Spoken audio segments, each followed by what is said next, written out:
Only clarification ಕೊಟ್ಟಿದ್ದೀನಿ ನಿಮ್ಗೆ clarification ಕೊಟ್ಟಿದ್ದೀನಿ. ಕುತ್ಕೊಳ್ಳಿ, ಕೇಳಕ್ಕೆ ಕಲೀರಿ. ಅಟ್ಲೀಸ್ಟ್ ನಾ ಹೇಳಿದಷ್ಟು ಕೇಳಿ. ಮಾನ್ಯ ಇದು ಎಲ್ಲ ಸಾರ್ವಜನಿಕ ಮಹತ್ವ ವಿಷಯ, ದಯಮಾಡಿ ಕ್ಲಾರಿಫಿಕೇಶನ್ ಅಷ್ಟೇ. ಮಾನ್ಯ ಸಭಾಪತಿಗಳೇ, ಅವಕಾಶಕ್ಕಾಗಿ ಧನ್ಯವಾದಗಳು. ಮಾನ್ಯ ಮಂತ್ರಿಗಳು ಸಮಂಜಸವಾದಂತಹ ಮತ್ತು ಸಮರ್ಥವಾದಂತಹ ಮತ್ತು ಯಾವುದೇ ಭಯಭೀತರಾಗದೇ ಇರುವಂತಹ ಒಂದು ಸಂದೇಶವನ್ನು ಸದನದ ಮೂಲಕ ರಾಜ್ಯದ ಜನತೆಗೆ ರವಾನಿಸಿದ್ದಾರೆ. ನಾನು ಅವ್ರನ್ನ ಅಭಿನಂದಿಸ್ತಾ ಇದ್ದೇನೆ. ಮತ್ತು ಇರೋವಂಥ ವಸ್ತುಸ್ಥಿತಿಯನ್ನು ರಾಜ್ಯದ ಮುಂದಿಟ್ಟಿದ್ದಾರೆ. ಯಾರು ಸದಸ್ಯರುಗಳಿಗೆ ವಿನಾಕಾರಣ ಭಯ ಹತ್ತಿತ್ತೋ ಅವ್ರಿಗೂ ಕೂಡ ಭಯದ ನಿವಾರಣೆ ಆಗಿದೆ ಅಂತ ನಾನು ತಿಳ್ಕೊಳ್ತಾ ಇದ್ದೇನೆ.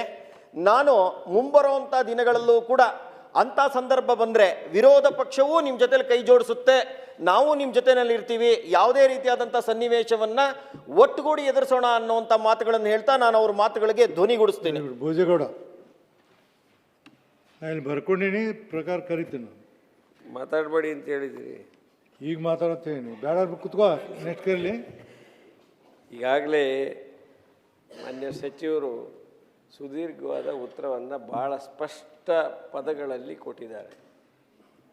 ಈ ಕೃತಕ ಅಭಾವ ನಿರ್ಮಾಣ ಮಾಡ್ತಾರೆ ಅಲ್ಲ, ನಾನು ದಯಮಾಡಿ ಸದಸ್ಯರು ತಪ್ಪಾಗಿ ಅರ್ಥೈಸಬಾರ್ದು. 330ರಲ್ಲಿ ತಾವು ಇದು ಕೊಟ್ಟಿದ್ದೀರಿ. ಕೊಟ್ಟವರಿಗೂ ಕೂಡ ಈ ಸಂದರ್ಭದಲ್ಲಿ ಅಭಿನಂದನೆ ಹೇಳ್ತೀನಿ. ನಿಮಗೆ ಸಮಾಜದ ಕಳಕಳಿ ಇದೆ ಅಂತ. ಆದರೆ ಒಂದು ಅಲ್ಲ, ನಾ ಎಲ್ಲರಿಗೂ ಮಾತಾಡ್ಕೊಂಡು ನನಗೆ ಹೇಳಲ್ಲ, ನೀವು ಅವ್ರಿಗೆ ಹೇಳ್ತೀವಿ. ಏನು ಮನುಷ್ಯ ಅಲ್ಲ, ಅವ್ರು ಅರ್ಜಿ ಕೊಟ್ರಲ್ಲ, ಅರ್ಜಿ ಆನರ್ ಮಾಡಿದ್ದೀರಿ. ನಿಮಗೂ ನಾವು ಭಾಳ ನನಗೆ ಒಂದು ವಿಷಯ, ಅರ್ಜಿ ಕೊಡೋ ಮುಂಚೆ ಆಡಳಿತ ಪಕ್ಷದ ಸದಸ್ಯರು ನಮಗೂ ಸಚಿವರು ನಿಮಗೂ ಸಚಿವರು 1 ಸೆಕೆಂಡ್ ಅವರೊಟ್ಟಿಗೆ ಮಾತಾಡಿದರೆ ಈ ಪದಗಳೆಲ್ಲ ಉಪಯೋಗ ಮಾಡೋದು ನಿಮಗೆ ತಪ್ತಾ ಇತ್ತು ಅನ್ನೋದು ನನ್ನ ಅಭಿಪ್ರಾಯ. ಯಾವುದು ಕೇಂದ್ರ ಸರ್ಕಾರದ ಮೇಲೆ ಆರೋಪ ಮಾಡಿರ್ತಕ್ಕಂಥದ್ದು, ಈ ಥರ ಅಭಾವ ಬಂದ್ಬಿಡುತ್ತೆ, ಈ ರೀತಿ ಆಗಿದೆ, ಈ ರೀತಿ ಮಾಡಬೇಕು ಅಂತ ಏನೇನೋ ಪಾಪ ಬರ್ದಿದ್ದಾರೆ. ಅದೆಲ್ಲ ನೀವು ಮಾತಾಡುವಾಗ ಒಂದು ಮಾತಾಡಿಲ್ಲ. ಏನು ಹೇಳ್ತೀರಿ ನೀವು? ಎಲ್ಲ ಸದಸ್ಯರು ಅದನ್ನ ಮನೆ ಸಚಿವರು ನಮ್ಮ ಸಚಿವರು ಉತ್ತರ ಕೊಟ್ಟಾರೆ. ನೀವೆಲ್ಲ ಜನ ಪೇಪರ್ ಇಟ್ಕೊಂಡೆಲ್ಲ ಬರೋದು. ಏನಾಯ್ತು, ಕೆಲವು ಸರಿ ಜನರನ್ನ ನಾವೇ ಪ್ಯಾನಿಕ್ ಮಾಡಕ್ರೆ. ಈಗ ಭೋಜೇಗೌಡರು ವಾಪಸ್ ಬಂದಾರ ಅಂತ ತಿಳ್ಕೊಂಡು ಅವ್ರು ಕೊಟ್ಟಿನ ಎಲ್ಲರಿಗೂ ಗೊತ್ತಾಗ್ತಿಲ್ಲ. ನಾನು ಕೇಳಿ ವಾಪಸ್ ಬಂದಿದ್ದೆ.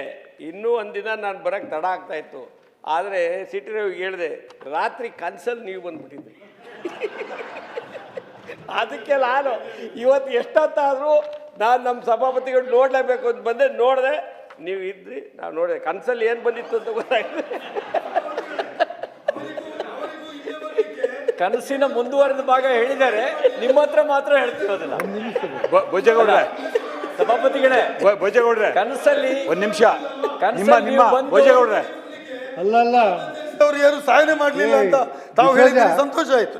ನಾನು ಈಗಲೂ ಬದ್ಧವಾಗಿದ್ದೀನಿ. ಸಮಯ ಬಂದಾಗ ಮಾತಾಡೋಣ. ಒಂದು ನಿಮಿಷ ಭೋಜೇಗೌಡ್ರೆ, ಬೇರೆ ಇದೆ.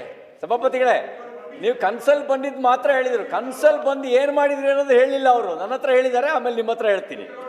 ನಿಮ್ಮ ಪಕ್ಕದ ಸೀಟ್ನವ್ರು ಇಲ್ಲ ಶರವಣ ಅವರು, ನಿಮ್ಮ ಅನುಮತಿ ಮೇಲೆ ನಿಮ್ಮ ಪಕ್ಕದ ಸೀಟ್ನವರು ಶರವಣ ಅವರು, ನಿಮ್ಮ ಸ್ನೇಹಿತರು, ನಿಮ್ಮ ಪಾರ್ಟಿಯವರು ಇಲ್ಲ. ದಯಮಾಡಿ ಅವ್ರು ಟ್ವೀಟ್ ಮಾಡಿರೋದು ನೋಡಿ. ವಾಣಿಜ್ಯ ಬಳಕೆ ಗ್ಯಾಸ್ ಸಿಲಿಂಡರ್ ಪೂರೈಕೆಯಲ್ಲಿ ವ್ಯತ್ಯಯ, ದೇವೇಗೌಡ ಅಪ್ಪಾಜಿ ಕ್ಯಾಂಟೀನ್ ನಡೆಸೋದು ಕಷ್ಟವಾಗುತ್ತಿದೆ. ತಿಳ್ಕೋಬೇಕು ಸ್ವಾಮಿ. ನೋಡ್ರಿ, ನಾ ಹೇಳಿ ನಿಮ್ಗೆ,